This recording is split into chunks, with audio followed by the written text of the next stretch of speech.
സുരേഷ്, ഈ കാണുന്നതും ഈ കേൾക്കുന്നതുമാണോ പുതിയ ഇന്ത്യ? ഇതാണോ നമ്മുടെ നാരീശക്തി എന്ന് പറയുന്നത്? അതായത് മണിപ്പൂരിന്റെ മുഖ്യമന്ത്രി പറയുന്നു ഇത് ഒറ്റപ്പെട്ട സംഭവമല്ല, അവിടെ ഇതിനേക്കാളേറെ സമാനമായ സംഭവങ്ങൾ ഉണ്ടായിട്ടുണ്ടെന്ന്. പ്രധാനമന്ത്രി പ്രതികരിക്കുമ്പോൾ പറയുന്നു ഛത്തീസ്ഗഡിലും പഞ്ചാബിലും രാജസ്ഥാനിലും ഒക്കെ നടന്നിട്ടുണ്ട്. ക്ഷമിക്കണം, ഛത്തീസ്ഗഡിലും രാജസ്ഥാനിലും ഒക്കെ നടന്നിട്ടുണ്ട്. അതുപോലെ മണിപ്പൂരിലും നടക്കുന്നുവെന്ന്. അങ്ങനെ രാജ്യത്താകമാനം സ്ത്രീകൾ അധിക്ഷേപിക്കപ്പെടുന്ന, അപമാനിക്കപ്പെടുന്ന, ബലാത്സംഗം ചെയ്യപ്പെടുന്ന ഒരു രാജ്യമാണോ ഇന്ത്യ? ഇതിനെക്കുറിച്ച് രണ്ടു വാക്ക് പറ. ഇതിനെക്കുറിച്ച് മാധു, അങ്ങേക്കോ ഈ രാജ്യത്തുള്ള ആർക്കും തന്നെ ഏതെങ്കിലും മണിപ്പൂരിലെ ഏതെങ്കിലും കലാപകാരികൾ കാട്ടിക്കൂട്ടിയ അതിഭീകരമായിട്ടുള്ള മനുഷ്യ മനസാക്ഷിയെ ഞെട്ടിപ്പിക്കുന്ന, അതോടൊപ്പം തന്നെ ഇന്ത്യയെ ലജ്ജിച്ച് തലതാഴ്ത്താൻ പ്രേരിപ്പിക്കുന്ന ഇത്തരത്തിലുള്ള ഈ ക്രിമിനൽ പ്രവൃത്തി, ആ ക്രിമിനൽ പ്രവൃത്തി ഇന്ത്യ എന്ന് പറയുന്ന അങ്ങയുടെയും എൻ്റെയും രാജ്യത്തിൻ്റെ പൊതുചിത്രമാണ് എന്ന് പറയുവാൻ അങ്ങേക്ക് സാധിക്കുമെന്നോ ഇന്ത്യയിൽ ആർക്കെങ്കിലും സാധിക്കുമെന്ന് ഞാൻ പ്രതീക്ഷിക്കുന്നില്ല. ഒരു മാറ്റവും ഇല്ലല്ലോ. കേവലം രാഷ്ട്രീയപരമായിട്ട് താങ്കൾക്ക് BJPയെ എതിർക്കാം, നരേന്ദ്രമോദിയെ എതിർക്കാം, അതോടൊപ്പം തന്നെ ഇപ്പോൾ വക്താവ് എന്ന നിലയിൽ എന്നെ എതിർക്കാം. പക്ഷേ ഞാനും നിങ്ങളും ജീവിക്കുന്ന രാഷ്ട്രത്തെ ഒരു ഒറ്റപ്പെട്ട സംഭവത്തിന്റെ പേരിൽ ഇങ്ങനെ അധിക്ഷേപിക്കാനും അപമാനിക്കാനും നമ്മൾക്കാർക്കും സാധിക്കില്ല. എനിക്കും ആഗ്രഹമുണ്ട്, ആദ്യമേ തന്നെ ഞാൻ സൂചിപ്പിക്കാൻ ആഗ്രഹിക്കുന്നു. എനിക്കും ആഗ്രഹമുണ്ട് ശ്രീ സുരേഷ്.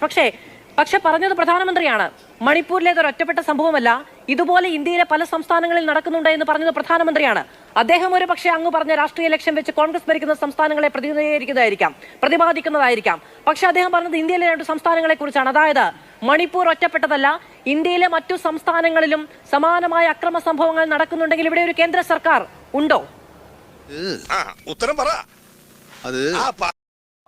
മാധുവിന് അറിയാവുന്നതുപോലെ തന്നെ ആഭ്യന്തരം എന്ന് പറയുന്നത് ഒരു സ്റ്റേറ്റ് സബ്ജക്റ്റാണ്.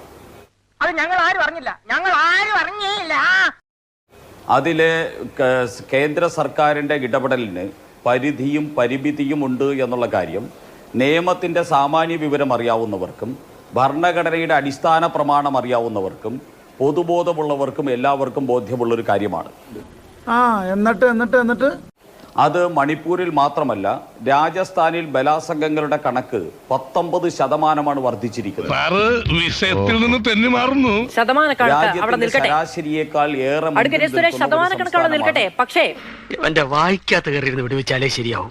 ഒരു സംസ്ഥാനത്ത് അരാജകത്വമാണ് കൊടികുത്തി വാഴുന്നതെങ്കിൽ ഇന്ത്യയിലെ വിവിധ സംസ്ഥാനങ്ങളിൽ ഈ പറയുന്ന രീതിയിൽ നമ്മുടെ സ്ത്രീകൾ അപമാനിക്കപ്പെടുന്നുണ്ടെങ്കിൽ കേന്ദ്ര സർക്കാരിന് ഒന്നും ചെയ്യാനില്ല, അല്ലെ? സംസ്ഥാന സർക്കാരിന്റെ കൈവശമാണ് നിയമം എന്ന് പറഞ്ഞ് കൈയും കെട്ടി നിൽക്കാനേ കഴിയുകയുള്ളൂ. ഇനി അതും പോകട്ടെ, ഇതിനെ ലഘൂകരിച്ച ഒരു സർക്കാർ മണിപ്പൂരിലുണ്ടല്ലോ, അത് BJPയുടെ സർക്കാരാണല്ലോ, അല്ലെ? അവിടെ അത് തുടരുന്നത് എങ്ങനെയാണ് ശ്രീ സുരേഷ്? എന്നെ ഏറ്റവും കൂടുതൽ ആശങ്കപ്പെടുത്തുന്നതും എന്നെ ഏറ്റവും കൂടുതൽ അത്ഭുതപ്പെടുത്തുന്നതും അതാണ്.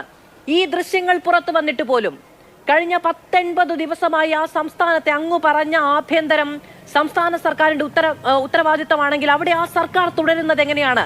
കഴിയില്ലെങ്കിൽ കളഞ്ഞിട്ട് പോകണമെന്ന് പറയാൻ കേന്ദ്ര സർക്കാരിന് എന്താണ് പേടി? മാധു ഇത്രയും ആവേശം കൊള്ളേണ്ട ആവശ്യമില്ല. അതെ, ഞാൻ പറയുന്നത് സ്റ്റാറ്റിസ്റ്റിക്സ് വെച്ചിട്ടാണ്. ഞാനല്ലാതെ രാഷ്ട്രീയപരമായിട്ട് എൻ്റെ പാർട്ടിയെ പ്രതിരോധിക്കാനായിട്ട് ഇവിടെ കവലപ്രസംഗം നടത്താൻ ഉദ്ദേശിച്ചല്ല വന്നിരിക്കുന്നത്. ഞാൻ അങ്ങയോട് വളരെ വിനീതമായിട്ട് പറയാൻ ആഗ്രഹിക്കുന്നു. മണിപ്പൂരിൽ നടന്ന കലാപങ്ങളുടെ എണ്ണം എത്രയാണ്? മണിപ്പൂരിൽ UPA കാലഘട്ടത്തിൽ 4763 കലാപങ്ങൾ മണിപ്പൂരിൽ 10 വർഷത്തിനുള്ളിൽ നടന്നിട്ടുണ്ട്. ആ സമയത്ത് അവിടെ കോൺഗ്രസിന്റെ ഭരണമായിരുന്നു. BJPയുടെ NDA വന്നതിന് ശേഷം ഈ 9 വർഷത്തിനുള്ളിൽ 1060 ഇത് ചെയ്യരുത്. അല്ല, അങ്ങ് കണക്കുകൾ നിങ്ങളെ പോലെയുള്ള രാഷ്ട്രീയ നിക്ഷിപ്ത താല്പര്യം വെച്ചല്ല ഞാൻ വസ്തുതകളാണ് പറയുന്നത്.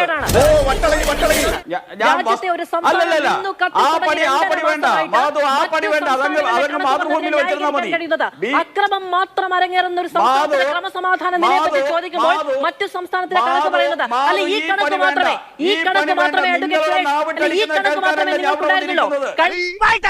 കഴിഞ്ഞ ഇത്രയും ദിവസമായി, ഈ 80 ദിവസമായി ഇതിലേതെങ്കിലും ഒരു കണക്ക് നിങ്ങളുടെ കേന്ദ്ര നാവിലെ സർക്കാരിന് വിഷം കിട്ടിയില്ല ചീറ്റുന്ന എന്നാണോ? ബിജെപിക്കെതിരെ വിഷം ചീറ്റുന്ന വാക്കുകൾ മാത്രമല്ല,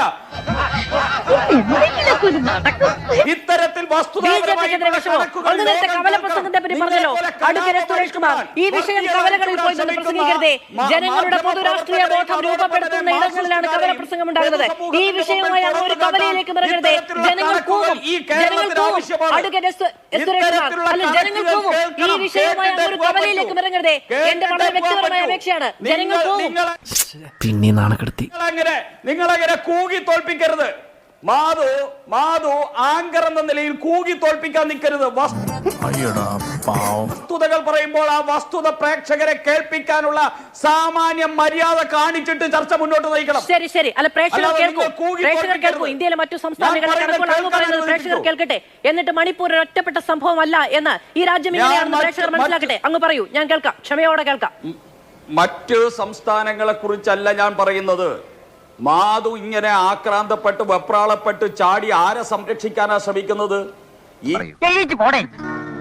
ഈ രാജ്യത്ത് നേരിടുന്ന വിഷയത്തെ സംബന്ധിച്ച് ആത്മാർത്ഥമായിട്ടുള്ള വികാരമുണ്ടെങ്കിൽ ആ വികാരം പ്രകടിപ്പിക്കൂ. ബിജെപിയെ ഇപ്പോ ഈ ചാനലിൽ ഇരുത്തി തോൽപ്പിച്ച് ഇന്ത്യയിൽ നിന്ന് ഭരണത്തിൽ നിന്ന് ഇറക്കി വിടാമെന്നുള്ള വിചാരമൊന്നും മാധുവിന് ഇവിടെ വേണ്ടല്ലോ. മാധു അത്രയ്ക്ക് ആവേശമൊന്നും കാണിക്കണ്ട. ഞാൻ പറയുന്നത് കേൾപ്പിക്കൂ ജനങ്ങളെ.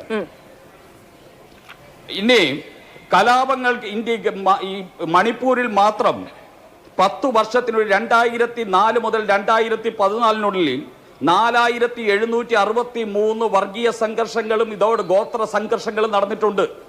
ബിജെപി സർക്കാർ അധികാരത്തിൽ വന്നതിന് ശേഷം മണിപ്പൂരിൽ 9 വർഷത്തിനുള്ളിൽ 1602 ഗോത്ര സംഘർഷങ്ങളാണ് നടന്നിരിക്കുന്നത്. ഒരു കണക്ക്. രണ്ടാമത്തെ കണക്ക് കൊല്ലപ്പെട്ട സുരക്ഷാ സൈനികർ, മണിപ്പൂരിൽ മാത്രം കൊല്ലപ്പെട്ട സുരക്ഷാ സൈനികരെ സംബന്ധിച്ചുള്ള കണക്കാണ്. 2004 മുതൽ 14 വരെ 219 സുരക്ഷാ സൈനികർ മണിപ്പൂരിൽ മരിച്ചു വീണു. 2014 മുതൽ 2023 വരെ 71 സുരക്ഷാ സൈനികരാണ് മരിച്ചിട്ടുള്ളത്. അതിനു മുമ്പ് 219 ആയിരുന്നു. അങ്ങ് ഓർക്കണം. ജനങ്ങൾ മരിച്ചിട്ടുള്ളതിന്റെ കണക്കും ഞാൻ പറയാം. ഇവൻ ആളും ഉണ്ടെങ്കിലും തന്തക്ക് പറക്കാത്തവരാ. 2004 മുതൽ 2014 വരെ മനസ്സിലാകുന്നില്ല. കോൺഗ്രസ് സുരേഷ് കുമാർ, എനിക്ക് മനസ്സിലാകുന്നില്ല. അതായത് ഇതൊക്കെ പോയ കാലത്ത് ഇങ്ങനെ നടന്നിട്ടുള്ളത് കൊണ്ട് നിങ്ങളുടെ പുതിയ ഇന്ത്യയിലും ഇതൊക്കെ അരങ്ങേറും. അതുകൊണ്ട് പോയ കാലവുമായി തട്ടിച്ചു നോക്കി അതൊരു സാധാരണ സംഭവമാണെന്ന് വിചാരിച്ച് മിണ്ടാതെ ഇരിക്കണം എന്നാണോ അങ്ങ് പറയുന്നത്? വല്ല കാര്യമുണ്ടോ? എന്തിനാണ് ഇങ്ങനെ പോയ കാലത്തെ സംഭവങ്ങളും കണക്കുകളുമായി തട്ടിച്ചു നോക്കി ഇതിങ്ങനെയാണ് എന്ന് സമാധാനിച്ചിരിക്കണം, മിണ്ടാതെ ഇരിക്കണം എന്നാണോ അങ്ങ് പറഞ്ഞു വരുന്നത്? മാധു എന്തു വേണോ മിണ്ടിക്കോ, പക്ഷേ ഞാൻ പറയുന്ന കണക്ക് പ്രേക്ഷകരെ അറിയിക്കാൻ ശ്രമിക്കൂ. അങ്ങ് ആ സമയത്ത് കിടന്ന് ബഹളം വയ്ക്കാതിരിക്കൂ. ദയവ് ചെയ്ത് മാതൃഭൂമിക്ക് കുറച്ചൊക്കെ വസ്തുതകൾ ജനങ്ങൾക്ക് അറിയിക്കണമെന്ന് ആഗ്രഹമില്ലേ? ആ ആഗ്രഹം മാധുവായിട്ട് എന്തിനാ തടയുന്നത്? ഞാൻ പറയുന്ന കണക്ക്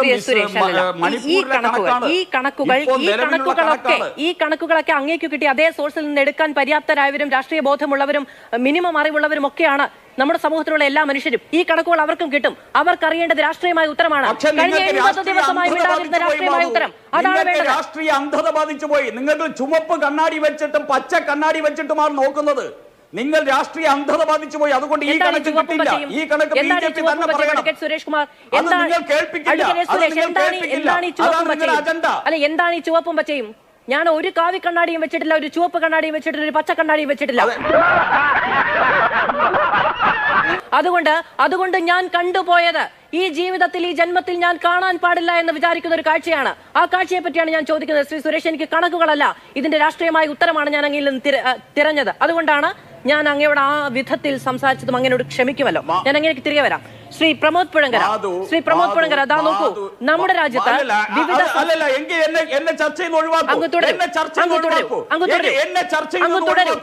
ബുദ്ധിക്ക് ചെറിയ തകരാറുണ്ടോ എന്ന് സംശയം.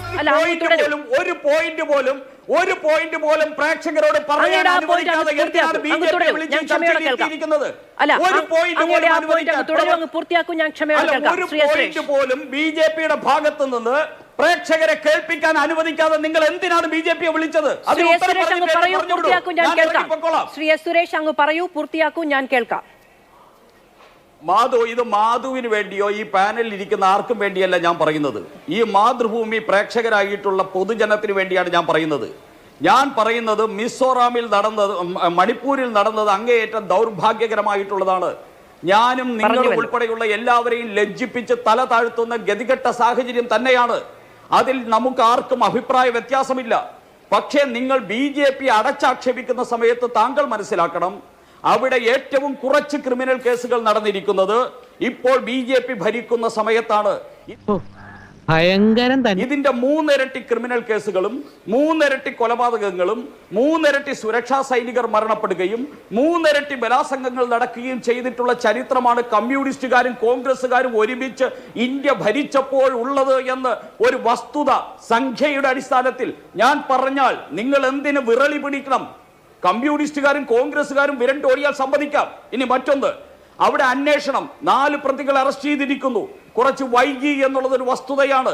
അതിനെ സംബന്ധിച്ച് സമഗ്രമായിട്ടുള്ള അന്വേഷണം നടത്തേണ്ടതുണ്ട്. ഈ പ്രതികൾക്ക് നിയമം അനുശാസിക്കുന്ന ഏറ്റവും വലിയ ശിക്ഷ വാങ്ങിക്കൊടുക്കുക എന്നുള്ളത് ജനാധിപത്യ രാജ്യത്തിന്റെ ഉത്തരവാദിത്വം തന്നെയാണ്. നരേന്ദ്രമോദി ഇന്ത്യയുടെ പ്രധാനമന്ത്രി അത് വളരെ വ്യക്തമായിട്ട് പ്രഖ്യാപിച്ചു കഴിഞ്ഞു. അത് മാത്രമല്ല, ഞങ്ങൾ ആരും അവിടുത്തെ ബലാത്സംഗത്തിന്റെ അളവ് അന്വേഷിക്കാൻ വേണ്ടി പാർട്ടി കമ്മിറ്റിയൊന്നും വച്ചിട്ടില്ല. മാധു, അവിടെ ഏതെങ്കിലും ഡൽഹിയിലെ തന്തൂരി അടുപ്പിൽ സ്വന്തം വനിതാ പ്രവർത്തകയെ ചുട്ടുകൊന്നതുപോലെയുള്ള രാഷ്ട്രീയ ആഭാസത്തരമൊന്നും ഞങ്ങൾ കാണിച്ചിട്ടില്ല. ഞങ്ങൾ നിയമത്തിന്റെ വഴിക്ക് തന്നെ വിടുകയാണ്. സ്ത്രീത്വത്തിന് ഈ രാജ്യത്ത് നരേന്ദ്രമോദി സർക്കാർ കൊടുത്ത മഹത്വം താങ്കൾ മനസ്സിലാക്കണം. അല്ല, ഇവിടെ ഇന്ത്യ മഹാരാജ്യത്ത് ഈ റേഷൻ കാർഡിന്റെ ഉടമയായിട്ട് സ്ത്രീയെ മാറ്റിക്കൊണ്ട്, അതോടൊപ്പം തന്നെ പ്രധാനമന്ത്രി ആവാസ് യോജനയുടെ വീടിന്റെ ഉടമയായിട്ട് സ്ത്രീയെ മാറ്റിക്കൊണ്ട്, സ്ത്രീകൾക്ക് മുദ്രാ ലോൺ 60% നൽകിക്കൊണ്ട്, സ്ത്രീകൾക്ക് വേണ്ടി ഇന്ത്യയിൽ 12 കോടി വീടുകൾക്ക് ശൗചാലയം പണിതു കൊടുത്തുകൊണ്ട്, ജൻധൻ അക്കൗണ്ട് 42 കോടി സ്ത്രീകൾക്ക് നൽകിക്കൊണ്ട് ഈ രാജ്യത്തിലെ സ്ത്രീത്വത്തിന്റെ മോചനത്തിന് വേണ്ടി അടരാടിയ പാർട്ടിയാണ് ഭാരതീയ ജനതാ പാർട്ടി.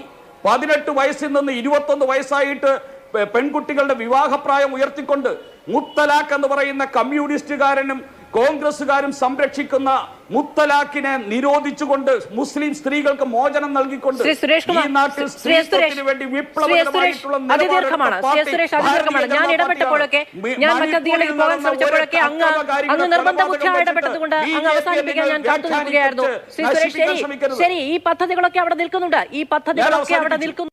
എന്നാ ഞങ്ങൾ അങ്ങ് ഇറങ്ങട്ടെ. ആയിക്കോട്ടെ, സന്തോഷായി.